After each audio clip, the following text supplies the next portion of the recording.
President Trump has led the most amazing life. He has built skyscrapers. He has changed the skyline of New York.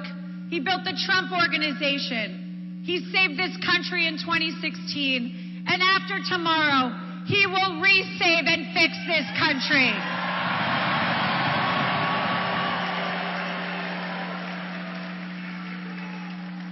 Because there is nobody I know that loves America more than Donald Trump. That man has sacrificed everything, and they have tried to take him down in every way possible. Through lawfare, through raids, through telling him his fans and his people and his American patriots are garbage. See, even my mic didn't like that. They tried to say that he surrounds himself with stupid women who aren't strong.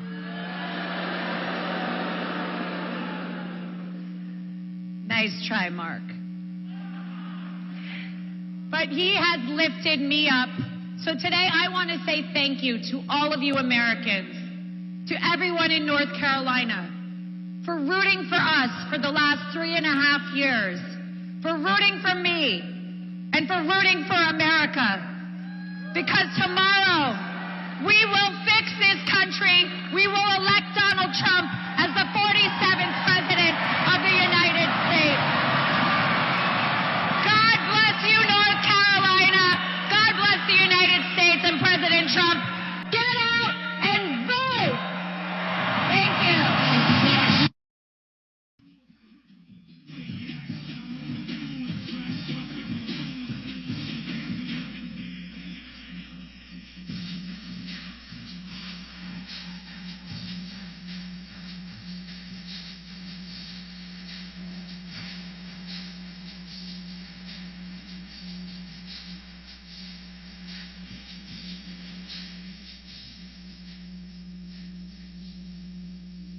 Ladies and gentlemen, please welcome Donald Trump Jr.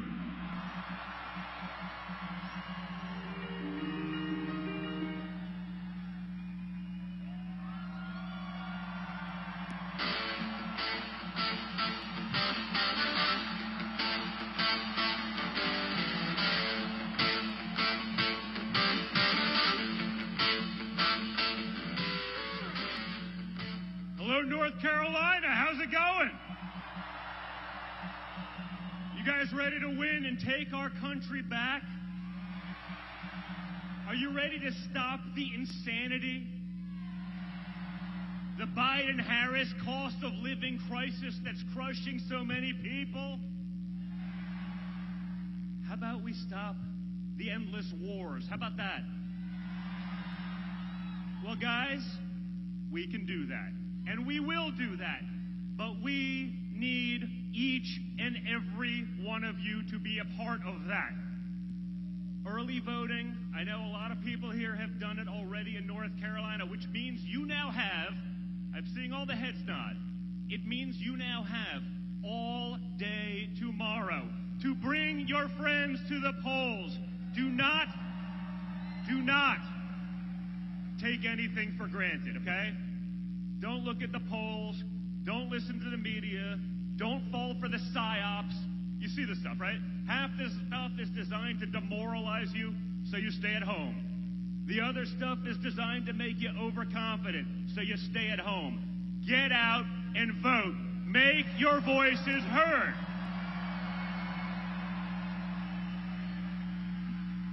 It's simple, guys. If you show up, if you bring your friends, we win. And more importantly, we can end it tomorrow. Because if we win decisively, we stop them from playing the games where they drag it out for, oh yeah.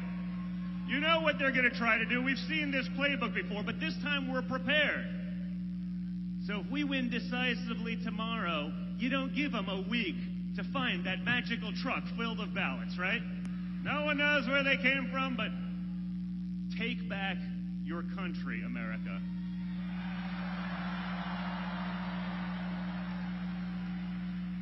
We went from a time of peace to a time of war in an instant. We went from a time of prosperity to a time of poverty, faster than you could ever imagine. Kamala Harris is not going to change anything. We know that because she told us in her own words that she would not do anything differently.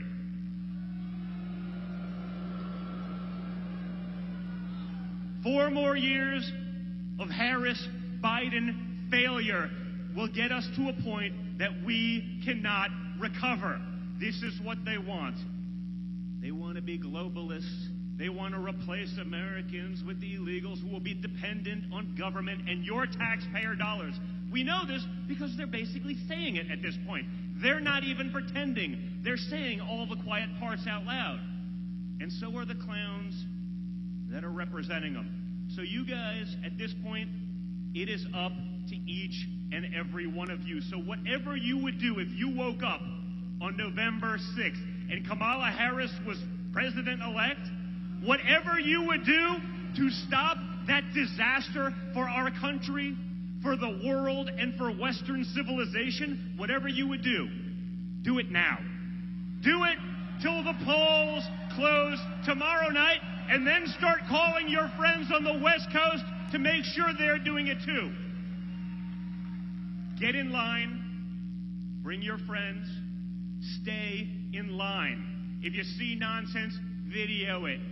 Show it to everyone. Do not let them play their games. And if we do that, guys, we will make America stronger than it's ever been, because we've assembled a team like nothing before. It's not just my father against the swamp. You have J.D. Vance. You have RFK Jr. on health. You have Tulsi Gabbard. And you have Elon Musk all ready to fight for you. So get out there. And with the same resolve that my father showed on July 13th when he took a bullet for America, you showed that resolve. You showed that level of fight. And you fight, fight, fight. Thank you, North Carolina. Get out there and do it. It's all on you.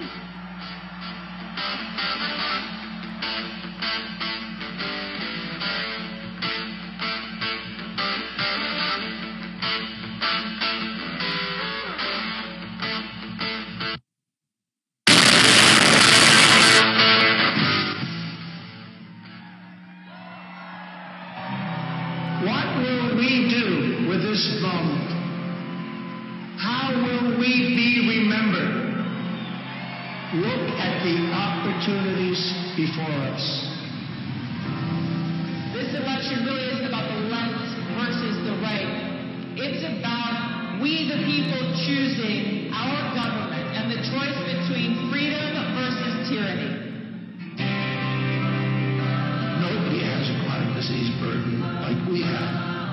Why are we allowing this to happen to our children? Ultimately, the only thing that will save our country is if we choose to love our kids more than we hate each other. What is going on here is deeper than politics. It is deeply spiritual. We are being called to rise above the hatred and the fear and the evil. We need to remember above and beyond that we must love our neighbors, that we must treat other people as we hope to be treated. You want to be a rebel? You want to be a hippie? You want to stick it to the man? Show up on your college campus and try calling yourself a conservative. America is going to reach heights that it has never seen before.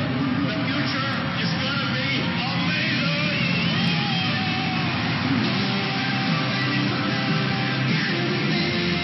Don't you want healthy children? Don't you want a president that's going to make America healthy?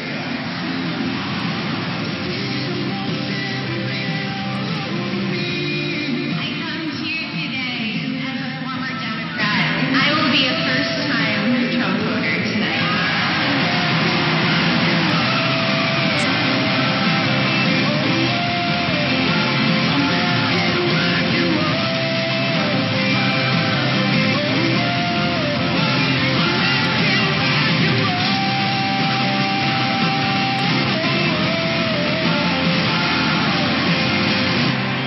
The people dreamed this country. And it's the people who are making America great again. I'll come back.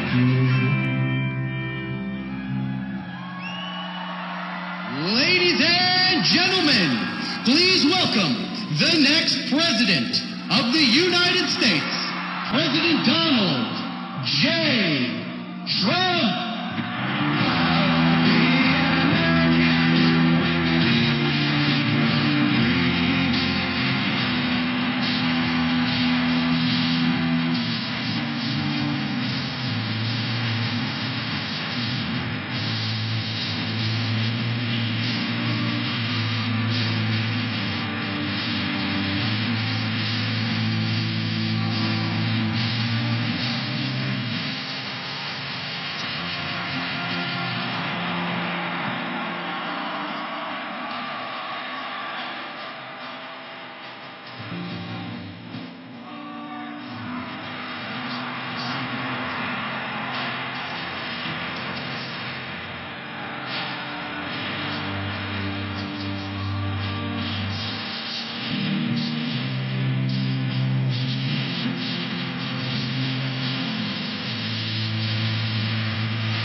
Beautiful North Carolina.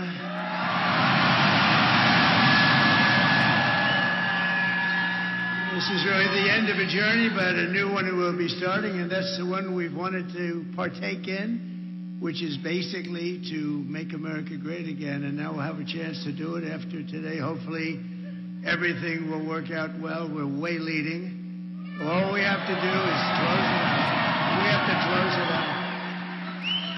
If we get our vote, there's nothing they can do. This is one of those deals. If we get our vote, we're leading every swing state, which is unheard of for the Republican Party. They're always up at the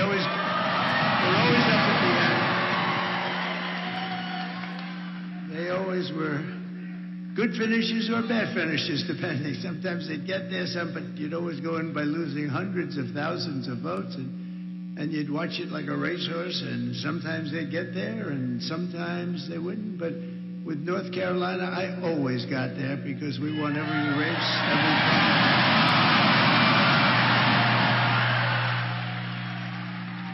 So essentially, they have an expression. I hate the expression, actually, but it's ours to lose. Does that make sense to you? It's ours to lose.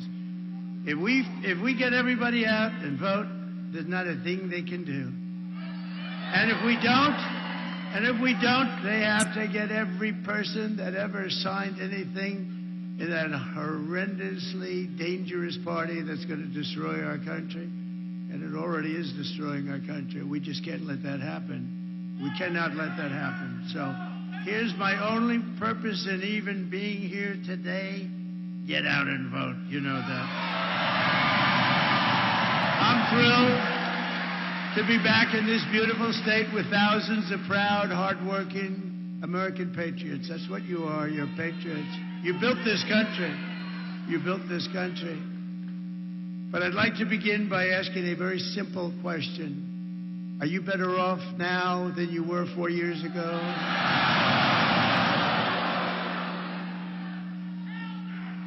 And I've asked that question so many times. I've never had one hand go up for the other. With your vote tomorrow, I will end inflation. I will stop the invasion of criminals coming into our country.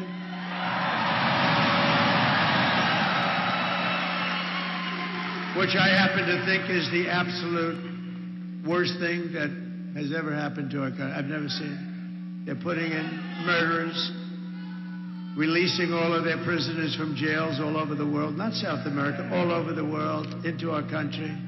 I think it's the worst thing. You know, in the polling, when I see the polling, I see that inflation and the economy are number one, which is sort of standard. But I really would like to put that, because we're going to close up that border so fast. We're going to get those people out. And she's not going to do it. She couldn't do it if she wanted to. She wouldn't know what to do. They have open borders. And you know what? If things went bad today, you would have, and tomorrow, you would have open borders the first day of that. And you'll have, they have 21 million people that they let into our country. Many of these people are murderers. Think of it. 13,099 are murderers. The big drug lords. The prison population from countries all over the world. And if I ran a country, I'd say, get my prisons open borders. They just walk in. No vetting. Think of it. No vetting. We have no idea who they are.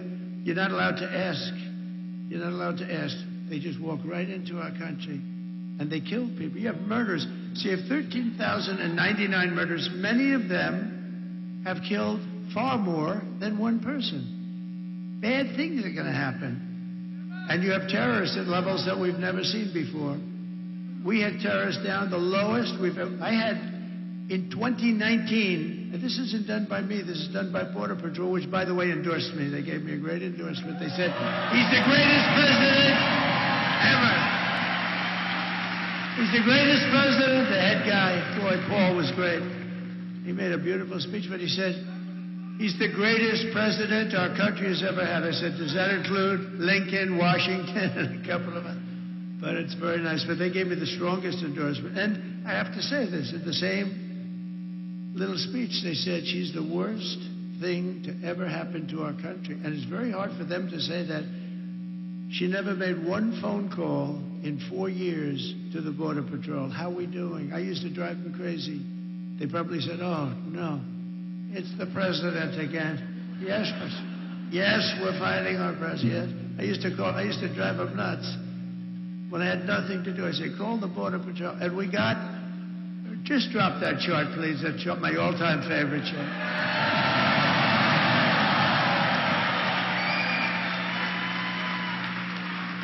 My all-time favorite chart. I love that chart.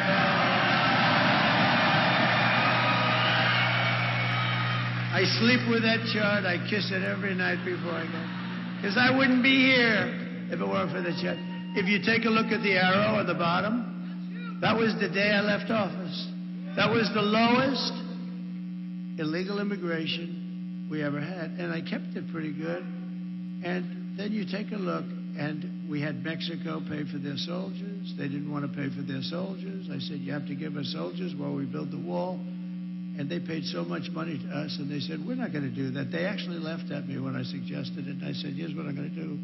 I'm going to put a tariff of 100% on all your cars and everything that comes into the United States. They said, you know what they said? Sir, we would be greatly honored to let you have our soldiers free of charge. Thousands. How many would you need, sir? I said, as many as it takes. And they were great. They made a big contribution to our security, let me tell you. But they got to stop with, now we're talking Turkey.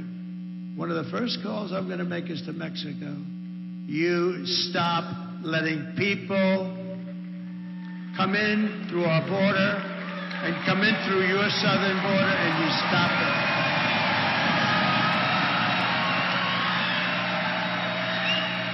Because Mexico, and I had a great relationship with the president, but he retired now. He left. He was a good man. He was a socialist. You can't have everything, but he was a good man. But they paid a fortune for the soldiers along the border. We were able to have great numbers. Well, built 571 miles of wall. I was going to add 200 more. By the way, far more than I said. I was talking about 200, 250. We built 571. But nobody talks about it. And you know what I did? Because we had a Congress that was not behaving. I said, I don't care. This is an invasion of our country. I'm taking it out of the military. And I took it out of the military because I gave them $725 billion. I say, congratulations, fellas. I'm taking out 10. What is it for, sir? It's called a wall because we're being invaded by Mexico.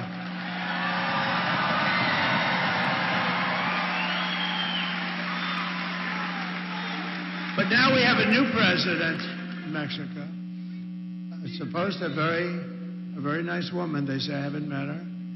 And I'm going to inform her on day one or sooner that if they don't stop this onslaught of criminals and drugs coming into our country, I'm going to immediately impose a 25% tariff on everything they send in to the United States of America.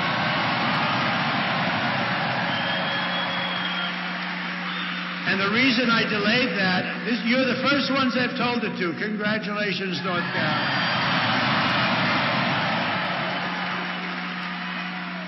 And it's only got a 100% chance of working, because if that doesn't work, I'll make it 50. And if that doesn't work, I'll make it 75 for the tough guys. And I'll make it 100. Then I'll make it 100. And at some point, they'll have so many soldiers on their southern border. You know, their southern border is where they come in. They come right through. And, by the way, it has a 100% chance of working. It's only a question. I'll start off at 25%. That's a lot. Do you know Mexico's our #1 trading partner? Do you know what that costs? They make a fortune. They've taken over our country in a way since this Biden-Harris people. They became our #1 trading partner, and they're ripping us off left and right. It's ridiculous. They're not going to rip us off. They wanted $3 billion to meet with Biden. They wouldn't have said that with me. I would have said, oh, really? You want $3 billion to meet? I'd do the opposite. If you don't give us $3 billion, I'll impose the biggest frickin' tax.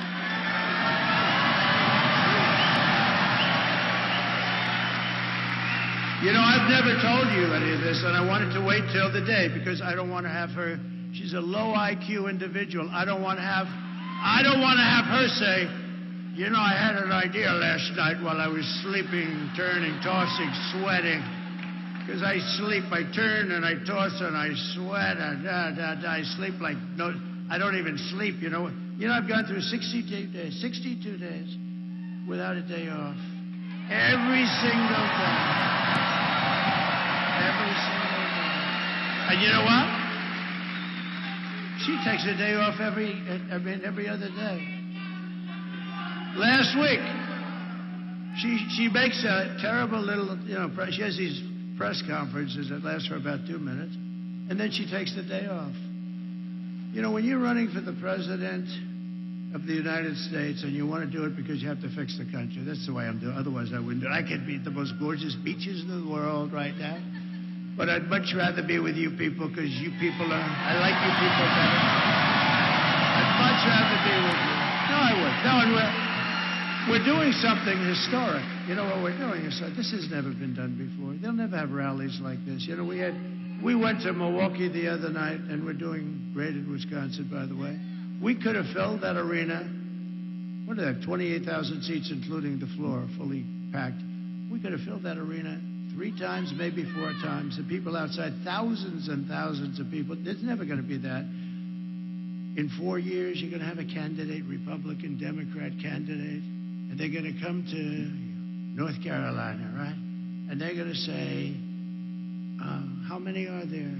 And the consultants back there that make a fortune because they think they bring these people. You know, they don't bring, nobody brings anything. We bring them. We together bring them. But you know what they're going to say? And the same people they'll be represented, very smart people, they're very good people. You have to, can't give them too much leash. We can't give them too much. But they're going to have 250 people come. And that's standard. See the ladies of North Carolina, they've come. Those beautiful, beautiful ladies. They're looking better and better all the time. These beautiful ladies, and I think they're very well-to-do. I mean, they're always so beautifully coiffed. Look at that. They're just, but here's what I love. They're great Americans. They love our country. They love North Carolina. They come from isn't it nice where you can sort of be closer? They'll travel to California. If I went to Hawaii, they'd be in Hawaii. I think they're loaded. You want to know the truth. I think their husbands. The reason I never see their husbands is because they're working like hell. These wives are traveling all over the place. 257. They've been at 257 rallies. And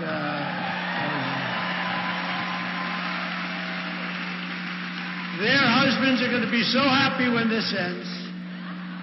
But I don't want, and you know exactly what I'm saying, I didn't want to say this about what I'm going to do at the border. I stopped at the biggest auto plant in the world from being built on the border. China, and I have a lot of respect for China. Look, they're smart as hell. They get angry when I say it, the fake news. So, they're smart as hell. They're like playing chess and grandmasters against playing an average checker player and maybe a less than average checker player. The deals, when I came into office, I've never seen such bad deals with Japan, with China, with the worst trade deals. I actually said, there's only two reasons we could have deals so bad. The people making the deals were corrupt, which I actually believe, or they were very stupid. And I think you had a combination of both. And we fixed a lot of those deals. We would have had them all fixed up, but then we had to fix COVID. But we had the greatest, think of it, we had the greatest economy in the history of our country. The greatest. We had the greatest border. That's done by Border Patrol. That's not a Trump special. That's done by Border Patrol. That lovely, gorgeous, I look at it, I get tears in my eyes. And you know, the day of that horrible situation in Butler, it was just about there. It's weird that you have it almost, because it's usually all over the place. You have no idea where it's coming up. When I say lift up the sign, I usually have to look all over there. I have one over there. But that graph is so meaningful because but even if the numbers were bad, I would still kiss it just equally. But those are the best numbers in the history of the border. And then look, it was like an Elon Musk rocket ship went up. They announced they were going to open the borders. I thought they were kidding. I built 200 miles of rail. And this is what Border Patrol wanted. I wanted to have concrete plank like in a parking lot, straight up and down the air, but you wouldn't get vision. And concrete is not as strong in terms of steel.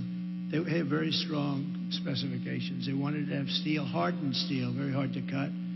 Then they wanted to have very powerful, high-number concrete, so very hard concrete.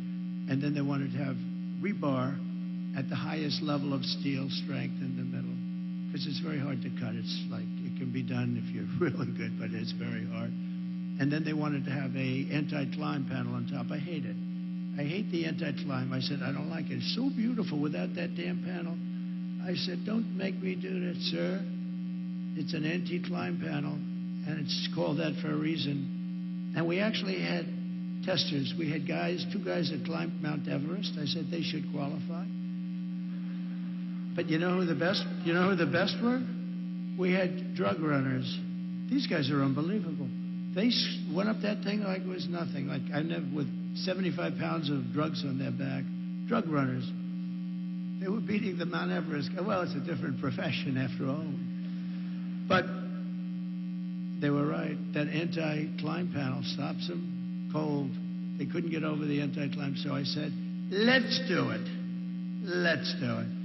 But we built 200 miles of additional, and all they had to do was put it up. The hard work was done. They were built, it was delivered, and the hard work was done. Highest specification. Cost more money than what I would have done, but what I would have done, they have acids that actually melt concrete. They have certain acids that you put down. Those planks would have come down very easy. These guys are ingenious. You know, if they would spend their brains on good, everything in the world would be nice. No, they're genius. The way they smuggle drugs into our country. You got to see the cars. They build cavities in engines. So you're inspecting a car. They have them in hubcaps that even if you take the hubcap, you can't find them. It's like a double hubcap. It's the craziest thing. If they would spend that genius on doing good for their country or for us, I mean, we would have no problem. I mean, it's really incredible. And, you know, the people that do the trafficking, what they do with the women is they put them in trunks of cars. It's mostly women, by the way. Mostly women. A lot of people say traveling and trafficking. But the trafficking is women. And the reason is it's become as big as the drugs. And the reason is because of the Internet. The Internet made it a modern business and a big business. And I'll tell you, some of these guys are among the richest people in the world. And they run a real operation. And they essentially take care of Kamala because they even have an app where they can call. So they learn where they can drop people that they're putting into the country, where they can come through with drugs. They have an app. Can you believe you call an app? You're now a drug trafficker or a human trafficker, and you say, ding, ding, ding, hello? Where do I drop these people? Go about 7 miles up, and then go a mile left and just drop them at the opening in the gate. Okay, can you believe this? This is Kamala.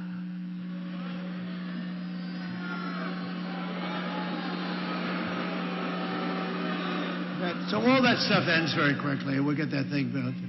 But they could have put up 200 miles. Oh, you know what they did with that expensive stuff? And it's expensive. They had it laying in the sand, laying in the mud. It was all there to be put up. All they had to do is flip it up. It goes like, they put it up real fast. 3 weeks. The whole thing, we would have had 750 miles of wall. Think of it. And boy, walls work. Walls work and wheels work. You know, they never get obsolete, right? The computers, in about 2 minutes, they're obsolete. But we have the best computer guy there is, right? We have Elon. And he loves it. And you know where Elon is right now? Elon is right now? He's in Pennsylvania campaigning because he thinks it's the single most important thing he's ever worked on. Elon Musk, and we want to thank him. He's an amazing guy. When I saw that rocket came down, when I saw that sucker come down, 22 stories, by the way. You know, people think it's like 5 feet high. It's 22 stories. That sucker's coming down, and it's those engines were blowing. He says it's all computers, you know. It's true. That thing, I said, oh, man, it's going to crash. No, dude, it's going right into the gantry, right? It's going to crash. And then the engines, the fire starts blowing. The bottom left, the whole bottom left is blowing, and it just pushed it up. And then it came down, and those two big arms, you saw the arms? They grabbed that thing like you grab your beautiful baby. See, I've gotten much better. Years ago, I would have said something else, but I've learned. You have to learn. I would have been a little bit more risque. Like you grab your child, and put it in place, and I called Elon. I said, was that you? Yes. He said, that's genius. He said, there was a lot of brain power went into that. I said, why do you do that? He said, well, we don't want to drop a ship in the ocean every time it goes, and you have to start all over. Those things cost billions of dollars. He said, this way we save them. I said, can Russia do that? No. Will they be able to? No, not for a long time.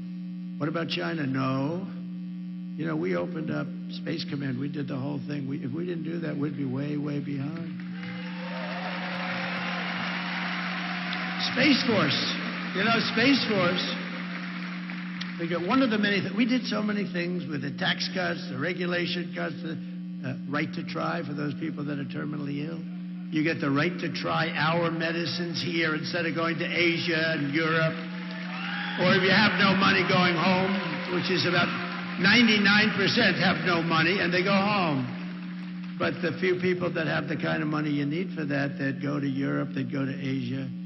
And we have the best labs in the world, and nobody ever talks about it. They tried to get it for 50 years. I got it done, passed through Congress. You think anything's easy to get passed through those guys? It's not easy. But we did so many things, and we've saved thousands and thousands of lives. It's worked out unbelievably. And, you know, nobody wanted it. The scientists didn't want it because they're terminally ill. They don't want to start from a terminally ill person. Looks bad on the records. They didn't want record sheets. The insurance companies hated it. It was very, very, I got everybody into a room. Our country hated it because our country will get sued. When somebody's terminally ill, they die and they sue the country. I said, you can't do that. Got everybody in the room, and I signed an agreement. Everybody agreed that we're going to work beautifully with people that are terminally ill, but they're not going to be allowed to sue anybody. If they die, they die, and if they live, it's going to be the greatest. We have saved thousands of people, and nobody ever talks about it. You know, nobody ever talks about thousands and thousands.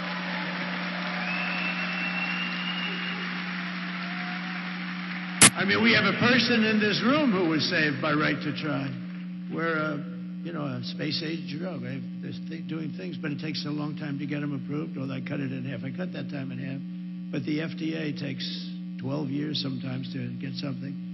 And by the time it's approved, a lot of people are gone. So when they're terminally ill, we get them that drug right away. They sign an agreement that I or my family will not ever, for any reason and under any circumstance, sue the United States government, such and such a drug maker, such and such a lab, Dr. Schwartz, Dr. Jones. We will not sue anybody. We just want to get better. That's all it says. Pretty good, right? That's pretty good for only a semi-non-lawyer. But that's essentially what it says. And, you know, the funny thing is the ones that were most against it were the drug companies and the labs. We have the greatest labs in the world. What we're doing, space-age things, and we got it started. It was dying on the limb before I came along. Well, NASA was dead. When I came along, all you're seeing with the space, and NASA was dead.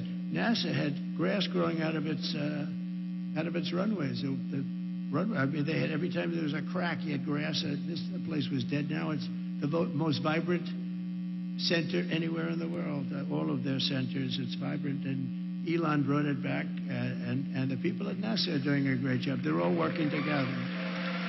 But we brought it back.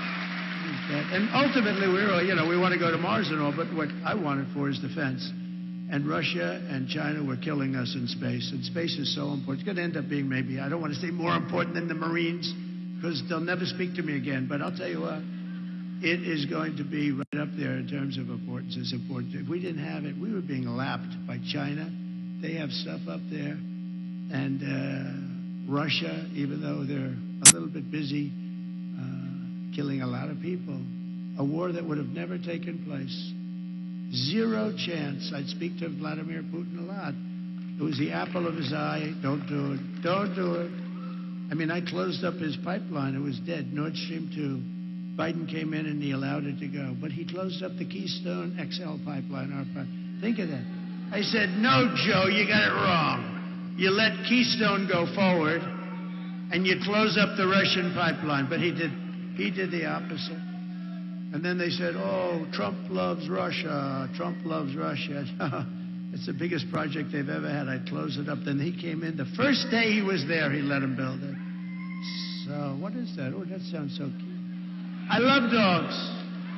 I love dogs.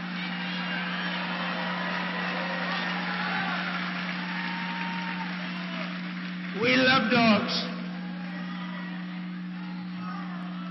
You know, Lara Trump, by the way, you happen to know she's married to my son, and she's the vice chairman along with Michael. They're doing an incredible job. But she would come into the office, and she loves dogs and pets, and she would get me to do things for doggies that you wouldn't believe. Dad, we have to make the cages larger.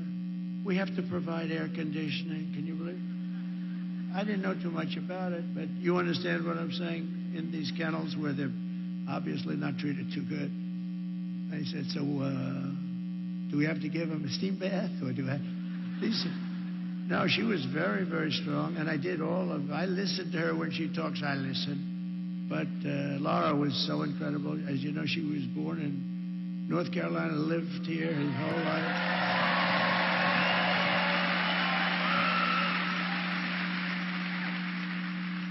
And even Ted Budd, who's doing an incredible job. And I said, Ted, run for the Senate. And he said, I'll do it, but I'm only going to do it if Laura's not going to run. Is that right? He said, I'm only doing it if Laura. And she said, you know, I've devoted so much time, and I'm raising these beautiful children. I have a great husband, and, you know, and Ted is great. She said that. She said, you have a great guy in Ted, very nice. But he did say that, and I you know, a lot of people would say they'll bull through. Nobody would have had a chance. She's very, they love her. They love her in the party. They love her even the Democrats love her. Can you believe it? Stand up, Ted. Stand up.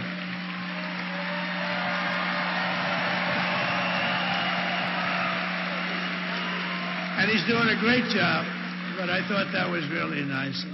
And she knew he would do a great job. Tomorrow you have to stand up and tell Kamala that you've had enough. You can't take anymore. You just can't. What? They're all screaming, fire her, please. I mean, what a terrible job, what they have done to our country. And you're going to say that to her. You're going to say, you've done a terrible job, you're grossly incompetent, we're not going to take it anymore. Kamala, you're fired. Get the hell out. Get the hell out of here. You're out of here. Get out of here.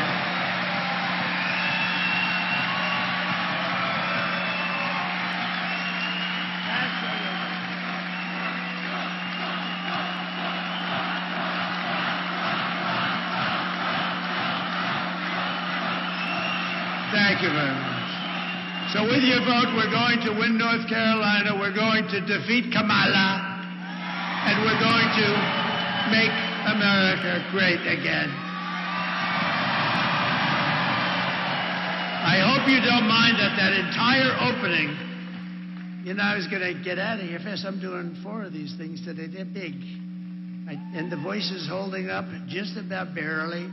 But I had to express it. You have been a very special group to me because I've won I've never lost a primary. I've never lost. In North Carolina, I've won everything. I won those elections. I've made all these friends.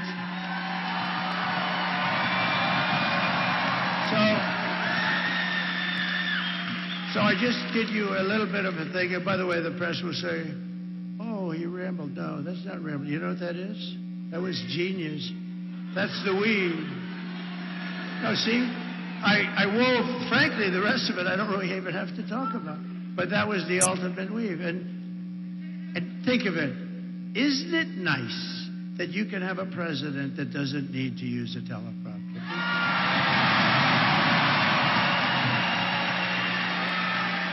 Isn't it nice? And I got to go a little quicker now because you know what? I took Marco's place and I took Sarah Huckabee Sanders' place. I said, do you mind if I go now? Because you know what? We got to keep a schedule. And I'm going to ask them to come up right now. Just come up. Because I took their place. And it's so rude. Marco is a big winner, beautiful winner from Florida. As you know, he's a great guy. He's my friend. And Sarah's now the governor of Arkansas. And we love those people in Arkansas. So while I'm talking, I'm going to ask them to come. See, we're trying to conserve a little time. But they are incredible people. Oh, come on up if you can, if you're around, wherever. Come on. Okay. That's called efficiency. I figure Sarah would be finished now and Marco would just about be getting started.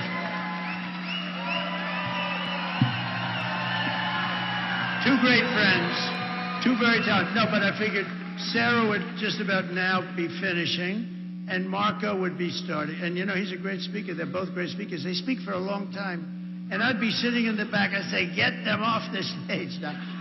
So they were so nice. And I'm going to just ask them to each say a little bit, and we're then going to make our next stop. Come on. Thank you, sir. Good morning. It is an honor to share the stage with America's best and favorite president. And soon to be our next president again. We know we've never had a president who fights more, who fights harder, and loves this country the way that Donald J. Trump does, and that's why we need him back in the White House.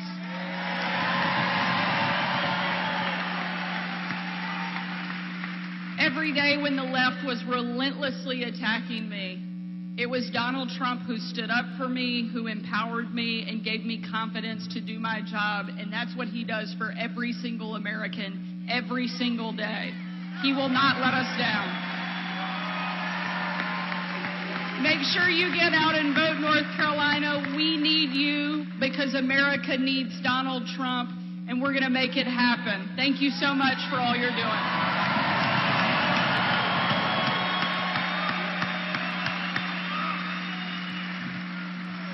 We took thank you.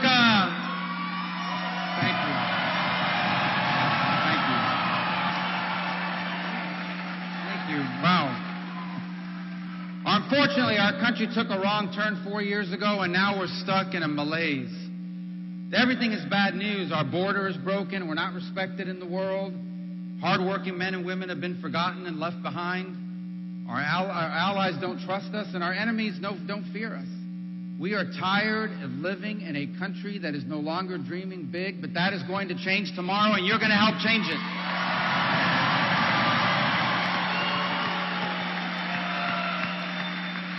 Tomorrow, North Carolina and the country are going to make our 45th president our 47th president.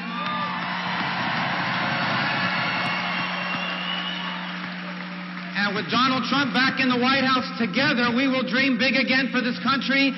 We will be a country that once again is proud of its history, excited about its future, because together with Donald Trump, we are going to make America not just great, but greater than it has ever been before. Thank you.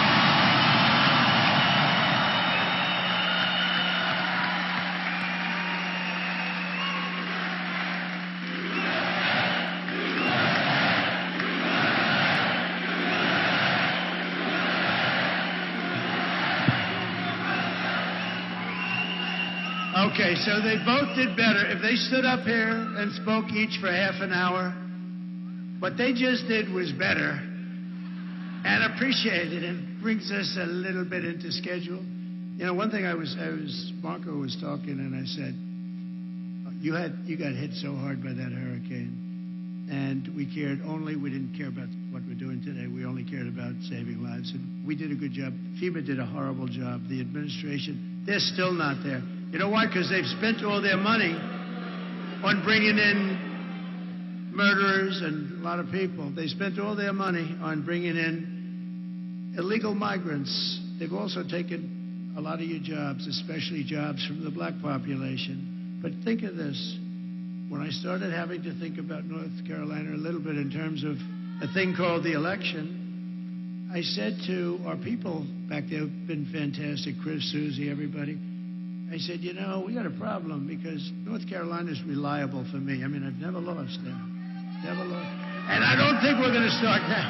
I don't think. I've never lost there. We have a beautiful lead right now in early voting. You know, last time I wasn't leading, and I won it twice, but I was way behind. In fact, I went to my people. I said, hey, man, I'm like way behind here. What's going on, Michael? Right?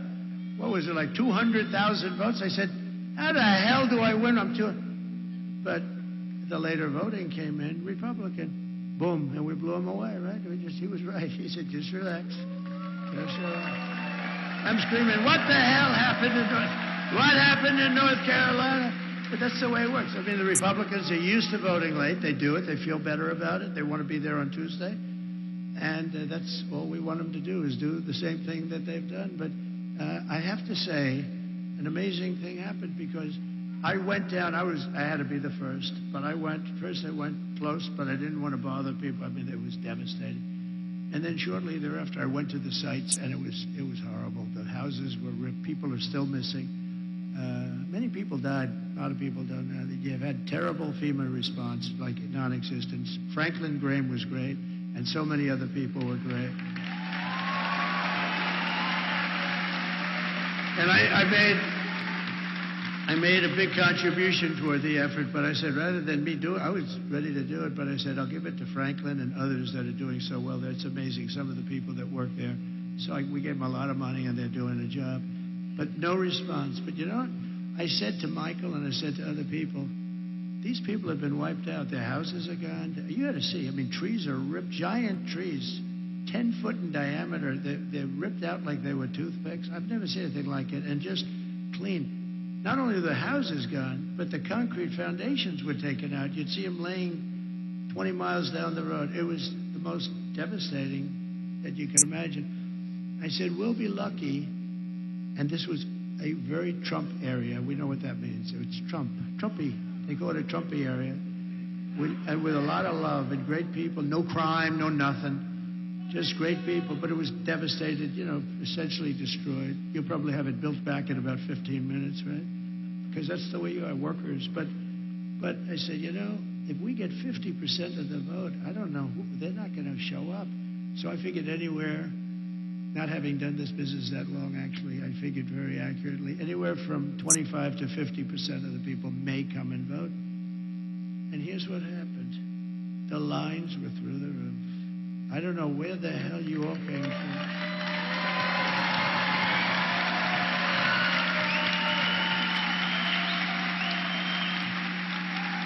We had a man and woman standing in line, good-looking couple, but the man's shirt had mud on it. And the woman that was cloaked, I mean, it was, I said, man, look at this. And they're standing in line getting ready to vote. And it was a long line, too.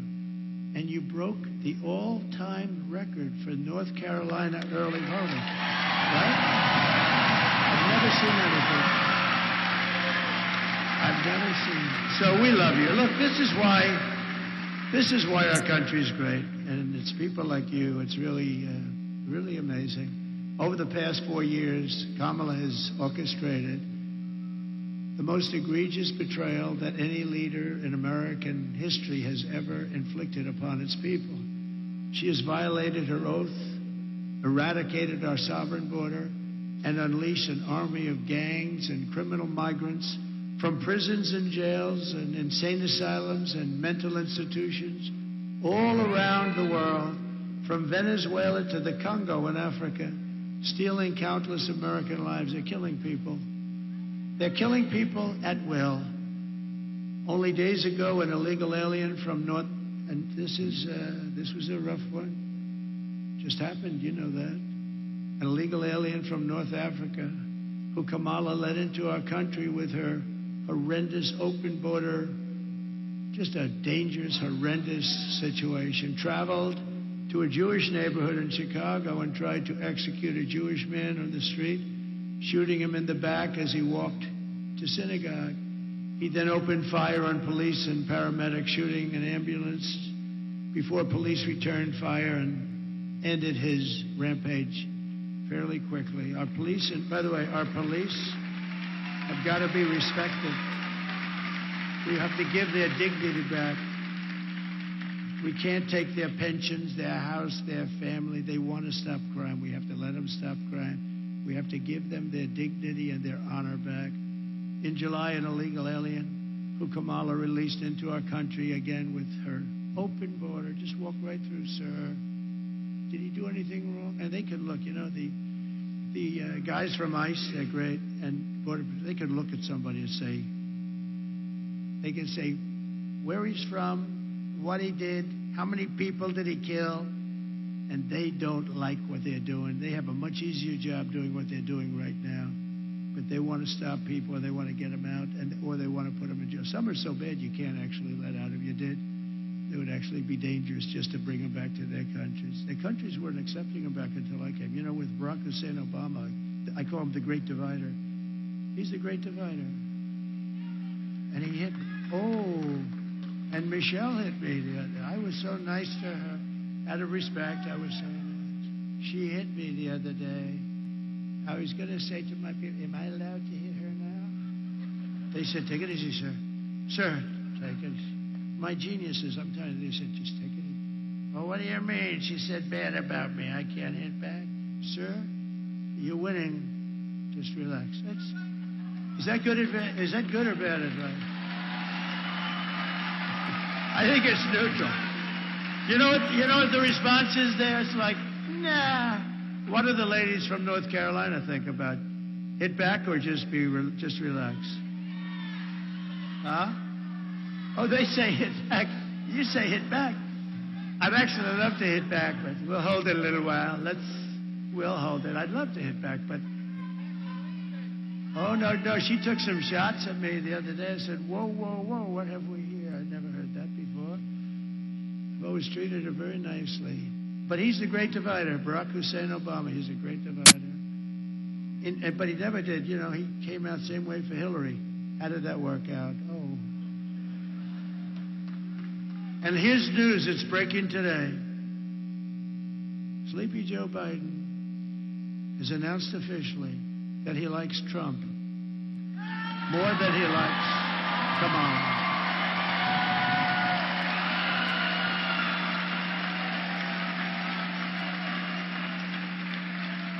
And he actually hates my guts.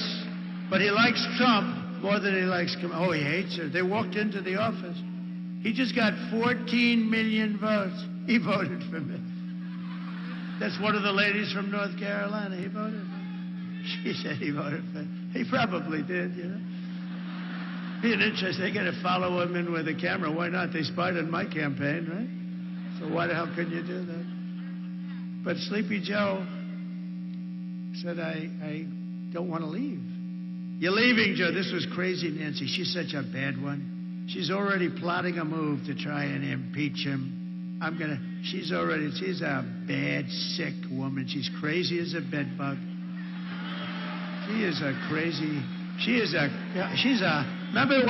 Remember she ripped up the paper behind me? You know, she could have gone to jail for that. You're not allowed to do that. I think Nancy Pelosi is a disgrace. They impeached me on no evidence. I did nothing wrong. Fortunately, the Republicans stood up for me 100%. But Nancy Pelosi is a disgrace. The hatred she brings, she's got real hatred. And yet she could sell a stock like Visa last week, right? And the following day, they announced a major investigation into Visa, but she got out. And the fake news back there does nothing about it. They should be ashamed of it.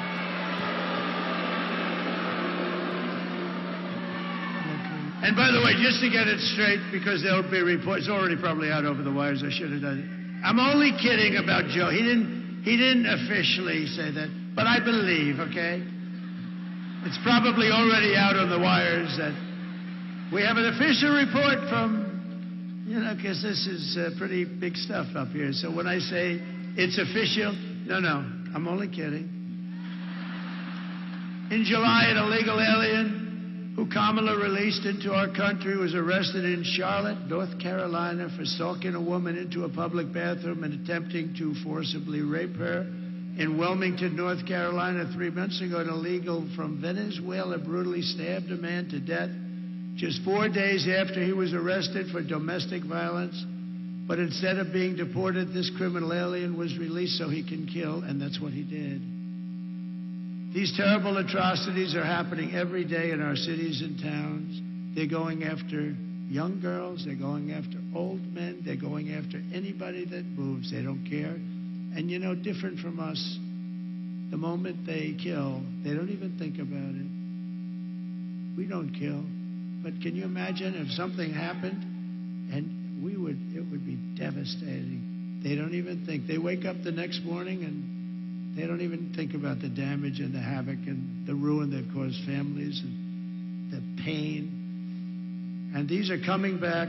These people are coming into our country at levels that have never been seen in any country. No third world country would allow it. They'd stand at that border with sticks and stones and say, "You're not coming in here." I want you to hear directly from a mother whose world has been shattered because Kamala let savage illegal alien murderers into our country. Please. Sunday night, I asked her to not stay up super late because of her coming to work with me in the morning to do her summer school. She said, okay. I told her good night and I love you. I went to bed, not realizing that that was going to be the last time I saw her.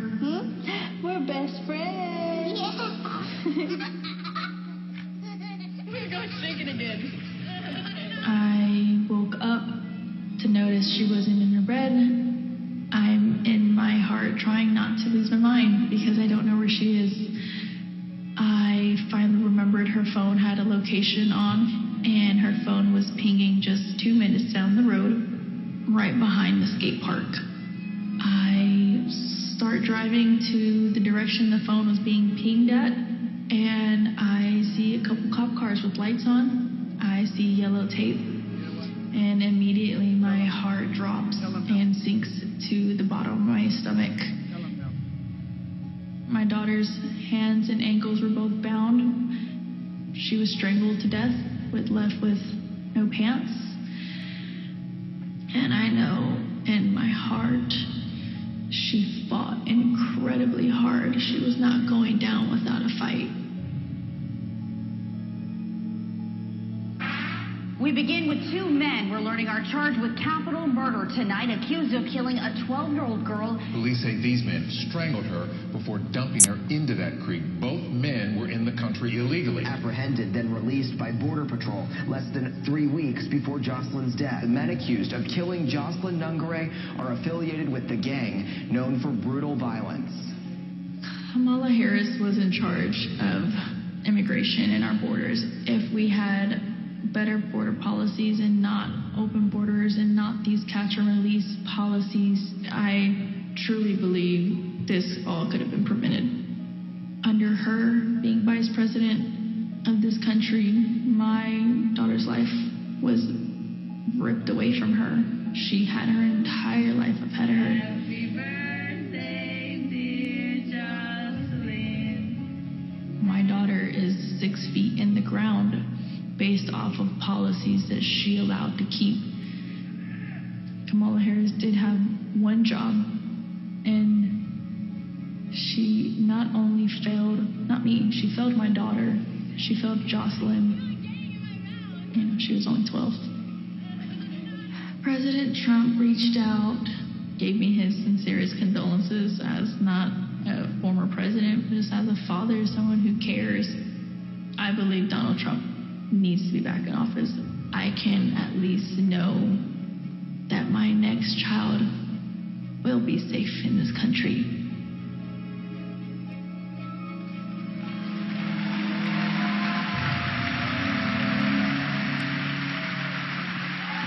Very sad. That was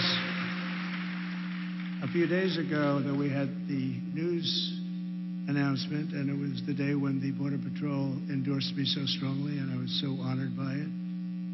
And we talked about Jocelyn. She was there and talked about Jocelyn. I mean, just so unnecessary. Would have never happened. They wouldn't have been able to get into the country. Would have never happened. So many things wouldn't have happened. Inflation wouldn't have happened. Russia, Ukraine wouldn't have happened. Israel wouldn't have happened.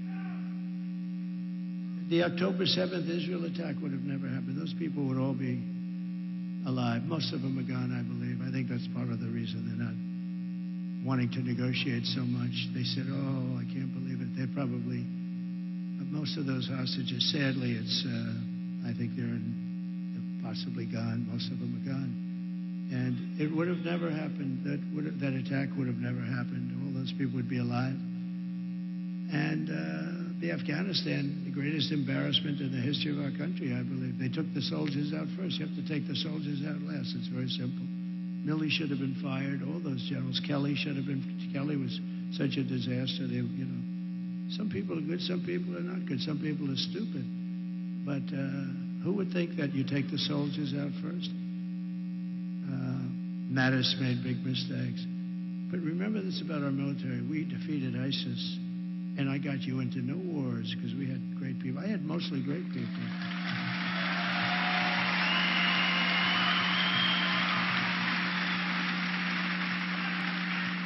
We had mostly great people. And when I went to Washington, I didn't know anybody. I was a New York guy. I was only there 17 times, according to the media. And I went to Washington, and I said, listen, I just became president, but I don't know anybody. And you rely on very good people. Some are rhinos, and they're decent rhinos too, but they give you rhinos back. And we don't like the rhinos. We don't think they do the job properly. But we did a phenomenal job. I just want to say that the day that I take office, the migrant invasion ends and the restoration of our country begins. The United States is now an occupied country, but it will soon be an occupied country no longer. November 5th, 2024 will be Liberation Day in America.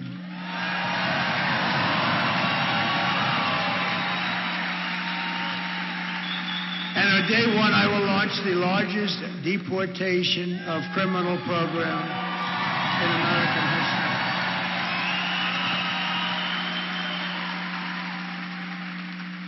And a president named Dwight Eisenhower, great general, a better president than people were saying, actually. But he believed in strong borders. He hated to see people come through our border, and he has the record right now, but I suspect that record, unfortunately, it's not something I want to do. But we have no choice. We can't allow murderers and drug dealers and all these people. They're all pouring into our country, and we can't allow it. We won't have a country left. I will rescue every city and town that has been invaded and conquered. They've been conquered. Our towns have been, you take a look at Aurora, take a look at Springfield. We have a town of 50,000 people, and they drop 30,000 illegal migrants. They used a little technicality so we don't call them, but that, to me, that's illegal. In any event, there's no way a town can subsist.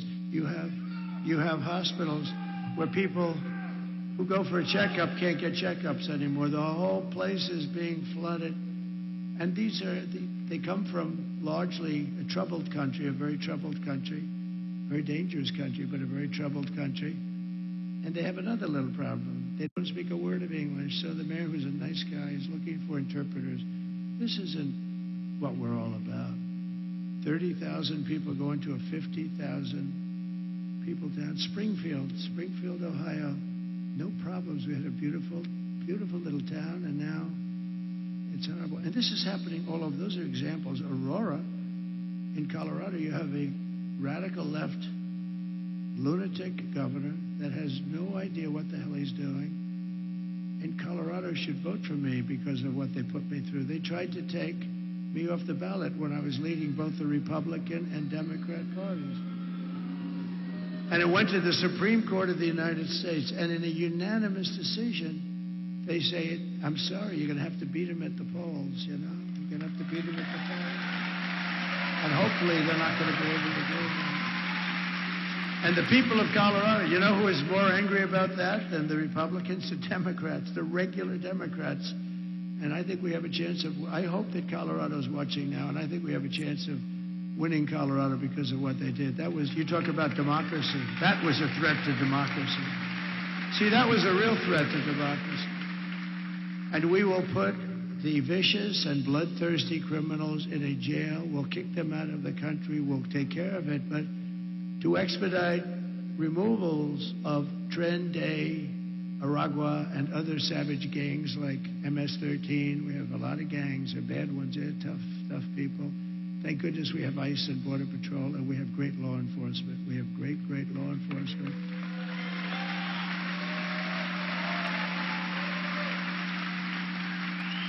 I will invoke the Alien Enemies Act of 1798 to target and dismantle every migrant criminal network operating on American soil.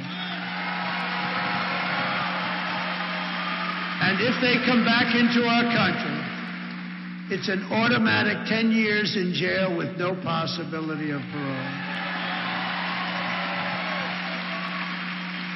And I'm hereby calling for the death penalty for any migrant that kills an American citizen or a law enforcement officer.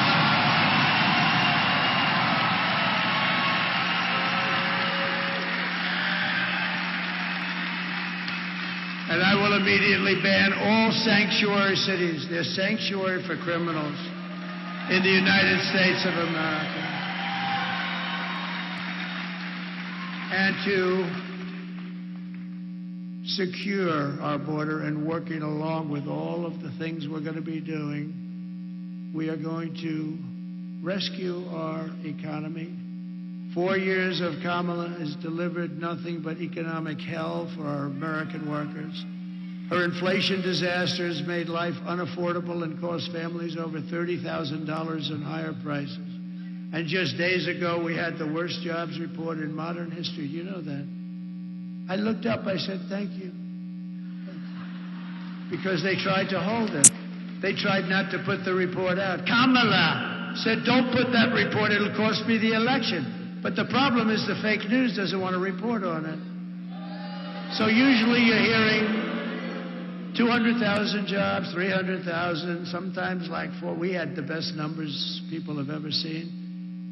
But usually you're looking at a lot of, hundreds of thousands of jobs. Routinely, it's expanding, and 12,000 jobs were created. That's a depression. 12,000 jobs were created. But that's the good news.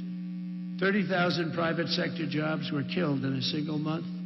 Nearly 100,000 manufacturing jobs have been wiped out since the start of this year.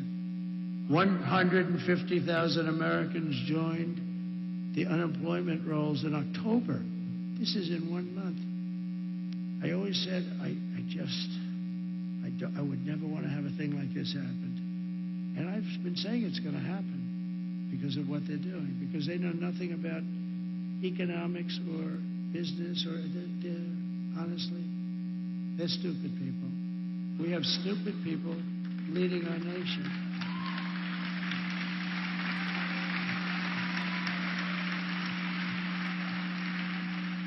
And nearly 250,000 people dropped out of the labor force. They dropped out because they couldn't get a job.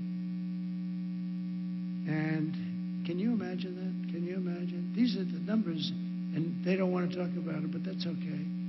These numbers are disqualified. These numbers make them, because the famous quote, it's all about the economy, stupid. We have the worst economy that we've ever had since the 1929 Depression. These are depression numbers. And it's going to get worse.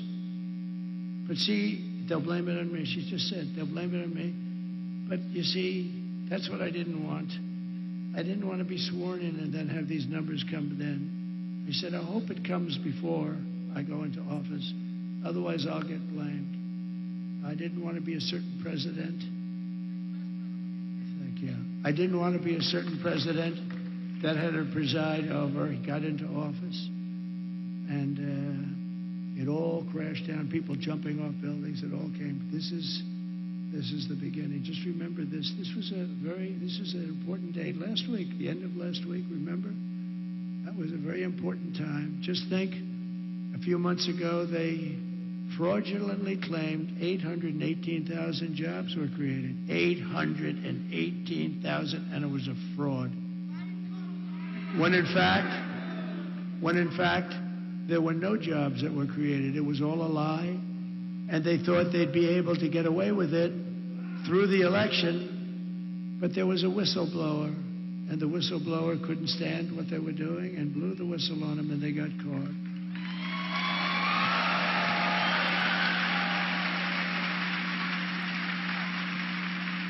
And now again, they've just revised past job reports because they had another whistleblower.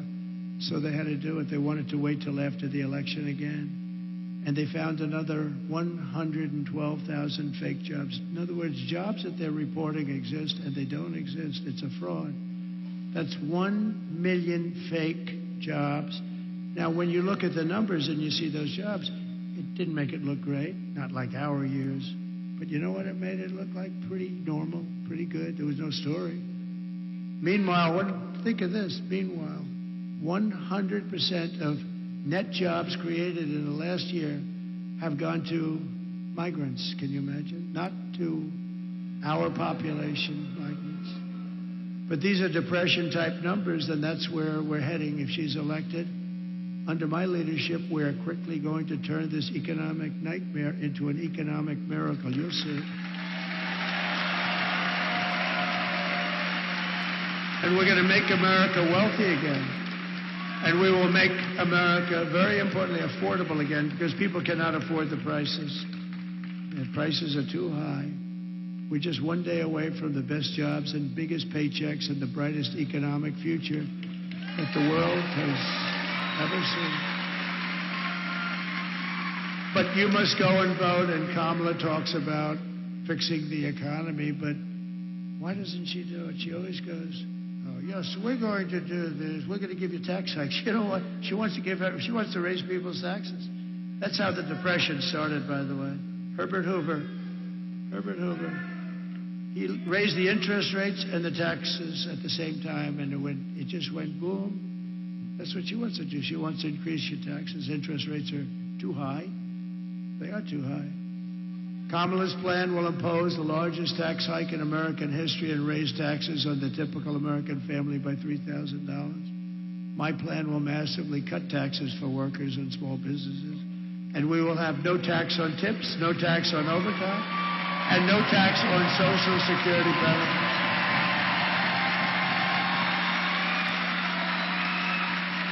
To rapidly reduce inflation, I will end Kamala's war on American energy, and we will drill, baby, drill. We're going to drill. Right? And I will cut your energy prices. You have very high energy prices, I have to say. You have high energy prices, and you don't have FEMA. Those people, they better get that FEMA here fast. But we're going to, on January 20th, you'll see a whole different, just tell everybody to sit back, relax.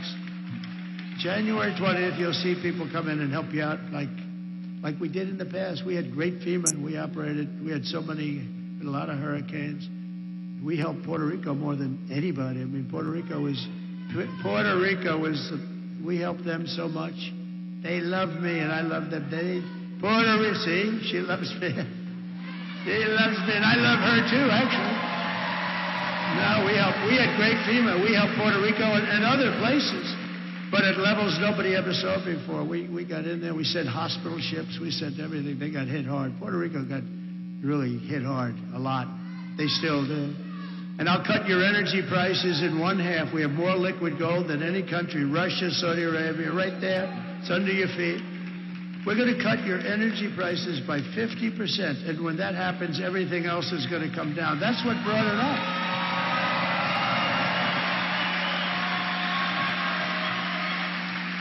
Now, before leaving, I just want to introduce some people that have just been great. Senator Ted Budd, you know.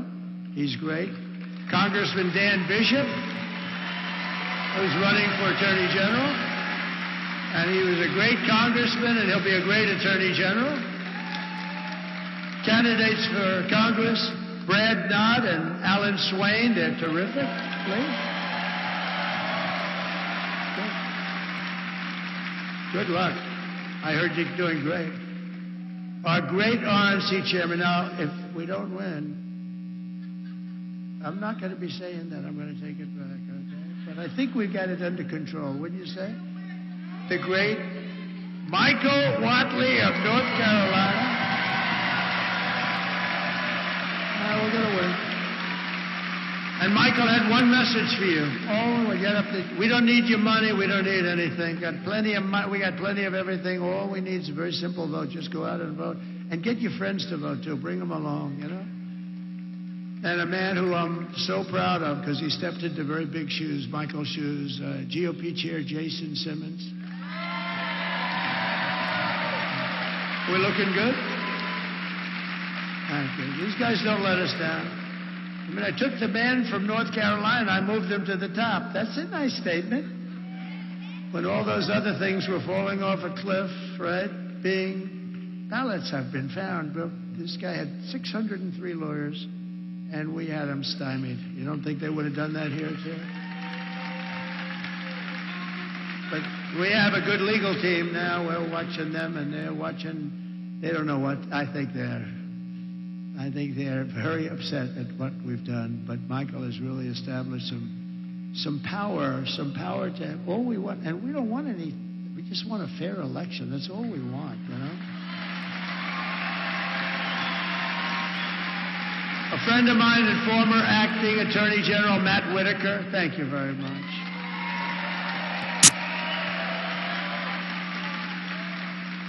Alice Johnson's here. Where's Alice Johnson? Oh, look at my beautiful. Somebody came in to see me. They said, there's a woman that's been in jail for 22 years, just approximately, but like around that number.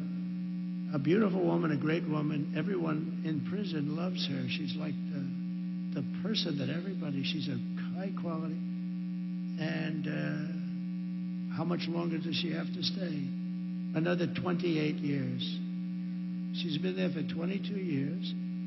The model prisoner, and people called me about her. I've been hearing about her. And what happened was amazing. I checked it out. I said, wow, that's a hell of a big sentence for doing what people do now and they don't even get fined, right? So she's in there for 22 years. So I got her out of prison. I said, I'm doing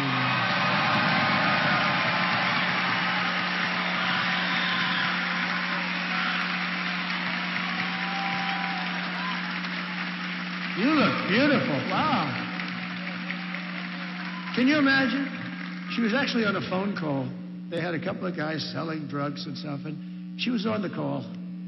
They gave her 22 years plus, I guess 50, 60 years or something. I mean, it's unbelievable. Today, they wouldn't even give you a fine. And it's, you know, and that's no good either, by the way, because what's going on. But it was one of the best feelings. I mean, I've had a lot of good feelings. We had a lot of victories, I'll tell you what. But that was one of the really good feelings getting. And then I said to Alice, she came into the White House, said, how many people are like you in prison? In your prison, big prison? She said, many, sir. I said, really? Are they all that way? Are they? No, sir. And that was a good answer because I knew they weren't, you know. If she would have said yes, then I would have said, well, you gave me the right answer. You don't know it. But she said, many, many great people. I said, give me a list of your top 25 or 30 or 50 or 10, whatever it is. Give me a list of really good people who shouldn't be there. And she gave me a list, and we got every one of them out immediately, right? Right?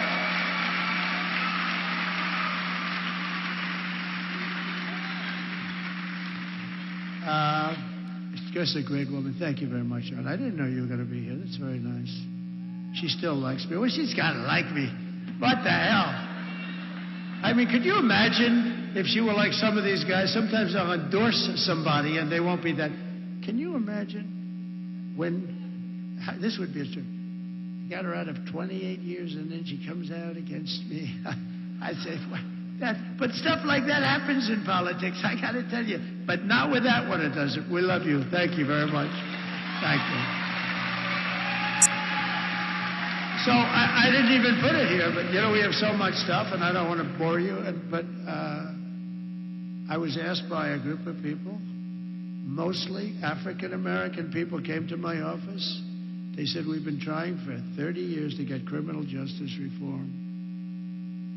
Obama couldn't do it. Nobody could do it. Nobody could do it. And they came to my office and they said, we have a problem. We're 5 votes short. And we need 5 conservative senators that are hard line. And actually, we had conservative senators that loved it, Ted, right? We had some conservative senators that were actually supporting it. But I called up some of the senators, and one of them in particular was great. He said, you got it. He was leading it. He said, sir, you got it. I said, I got what? I haven't even asked you a question yet. You're calling about criminal justice reform. And I'm the one that's leading against it, right? But you got it. Because if it wasn't for you, I wouldn't even be a senator. And if you feel that way, I'm giving it to you. That's the way it was. I got 5 guys in 10 minutes.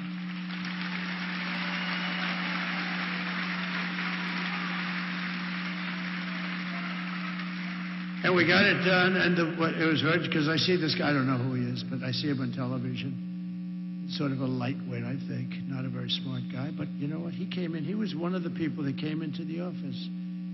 a black gentleman named Van Jones, right? So he came in, and I was impressed with him. You know, good-looking guy. He was crying uncontrollably that it was going to fail again. And there were like 10 African-American people and a couple of others, but mostly African-American. And he was sitting right in front of me and weeping and saying and I really thought it was great because, you know what, that's okay. I mean, he's trying to get people like Alice out. That's good. And there were no provisions for anything. It was really draconian. And what I did is I said, that's really nice. Look, I'm going to see if I can get this. I got it done in about 2 hours. And we had criminal justice reform. And they announced a news conference that night. Van Jones,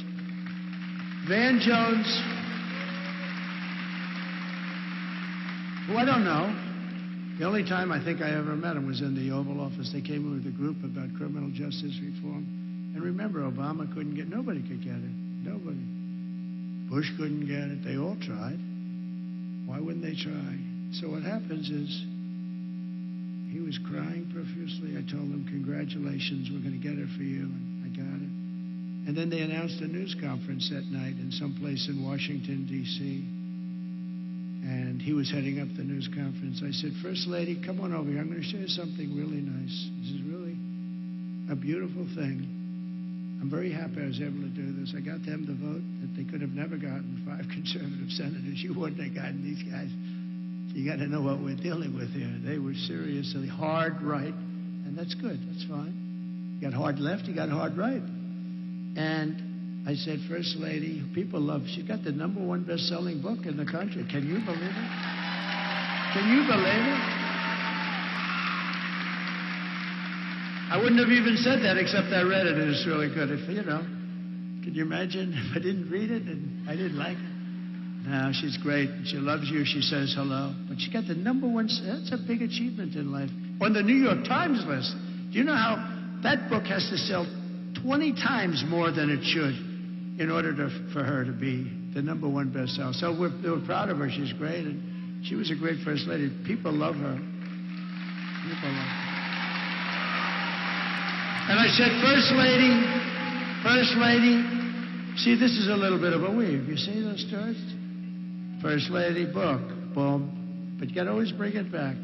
When it comes to a time when it doesn't meet at the bottom, then it's time to say, let's not do this shit anymore. We won't do this anymore.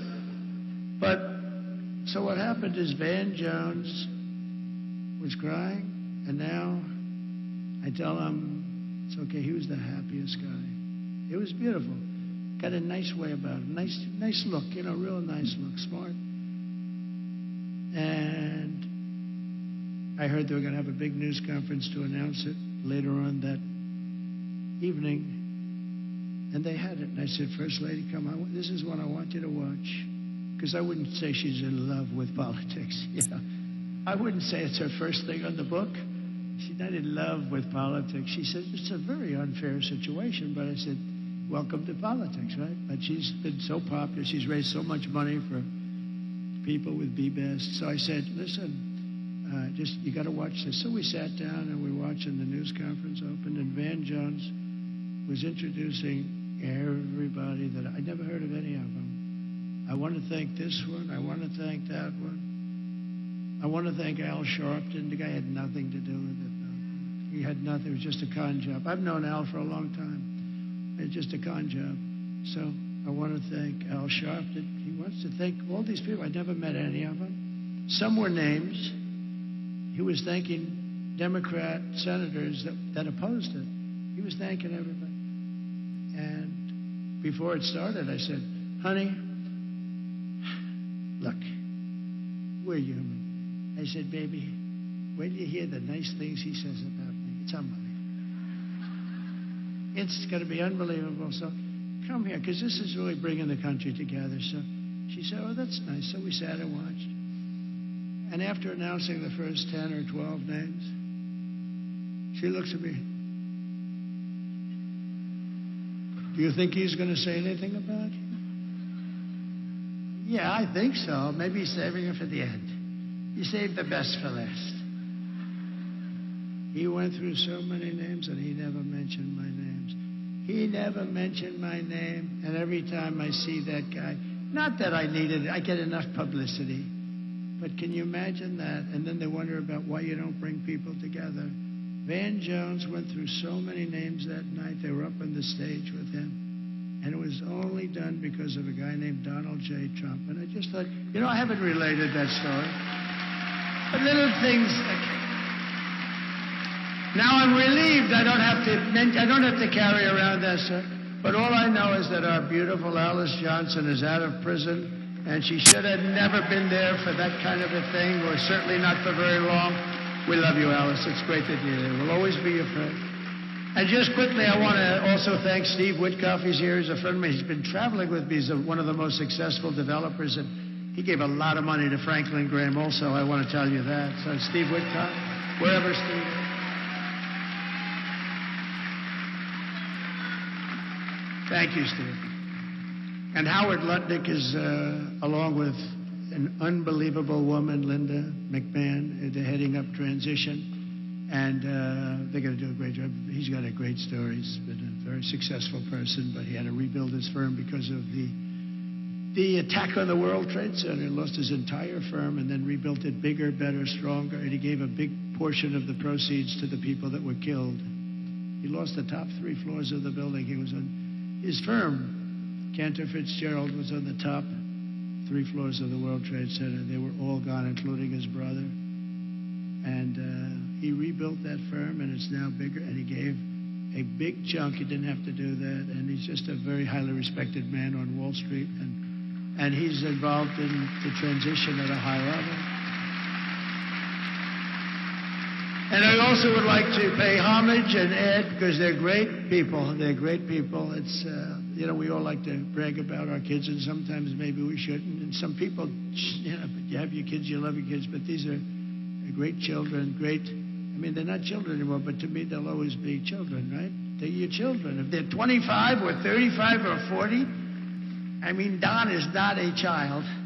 Eric is not a child. Tiffany is now going to have a beautiful baby.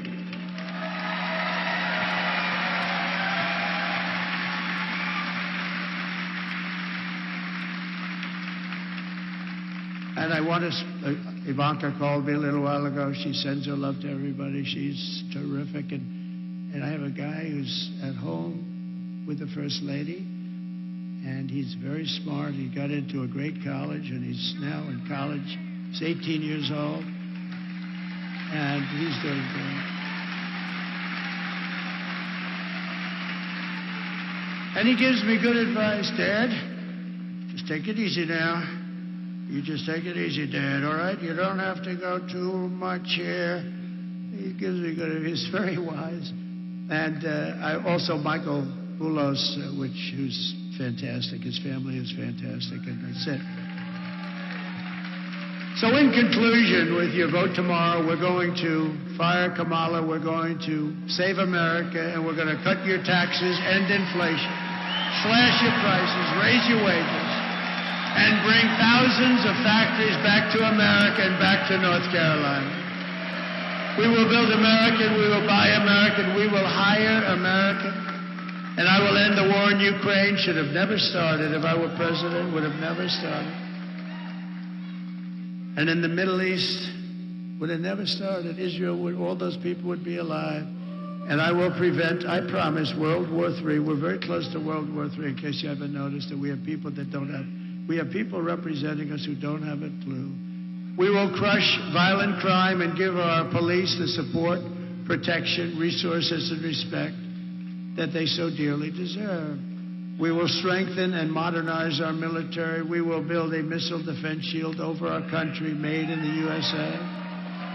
We will rebuild our cities, including our capital in Washington, D.C., making them safe, clean, and beautiful again. We will teach our children to love our country, to honor our history, and to always respect our great American flag.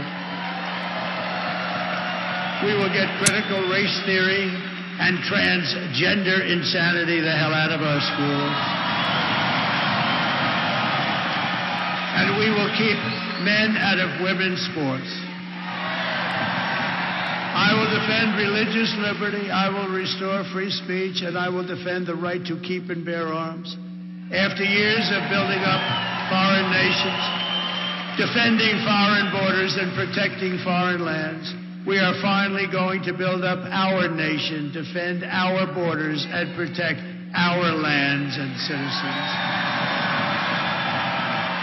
And we will stop illegal immigration once and for all. And we want people to come into our country, but they have to come in legally, all right? We do want people. We will not be invaded. We will not be occupied. We will not be overrun. We will not be conquered. They are conquering. They are conquering large sections of our country. We're being conquered. Can you believe that? The only difference is they're not wearing military uniforms. We will be a free and proud nation once again. Everyone will prosper. Every family will thrive. And every day will be filled with opportunity and hope and the American dream itself. But for that to happen, we must defeat Kamala and stop her radical left agenda with a landslide that is too big to rig.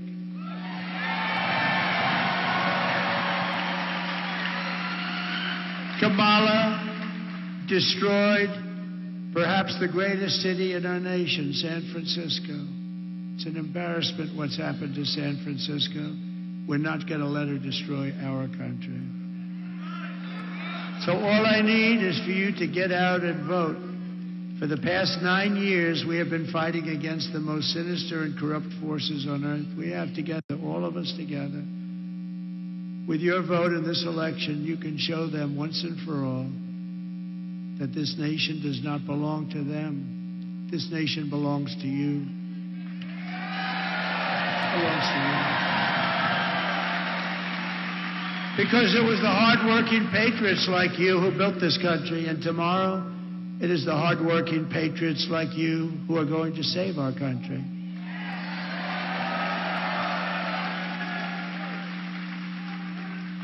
Think of this. I won't be doing this anymore with North Carolina. And I won't be doing this anymore with, after today, I'm just thinking as I'm going through this, that this will be our final moment. But the more exciting moment is going to begin.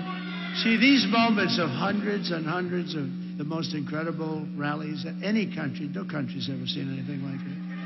But these moments that we've had together, these really were just to create what we hopefully will create tomorrow, which is we're going to make America great again. We had to get there. So we'll have many meetings, but we won't have rally meetings. We're going to have, maybe we'll rally in our success. Because we're going to make our country.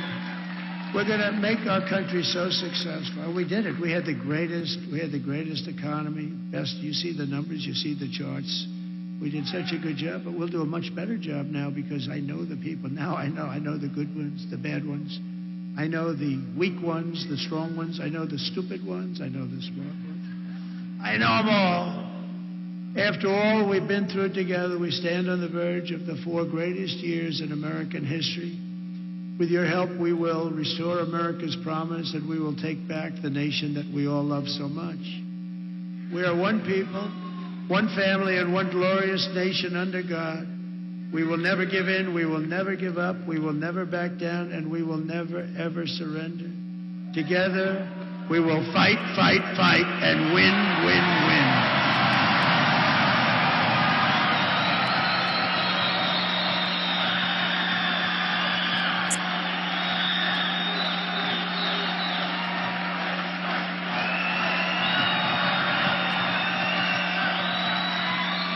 November 5th will be the most important day in the history of our country. We're going to save our country. We're going to turn our country around, and we're going to do it quickly. And together we will make America powerful again. We will make America wealthy again. We will make America healthy again. We will make America strong again. We will make America proud again. We will make America safe again. And we will make America great again. Thank you.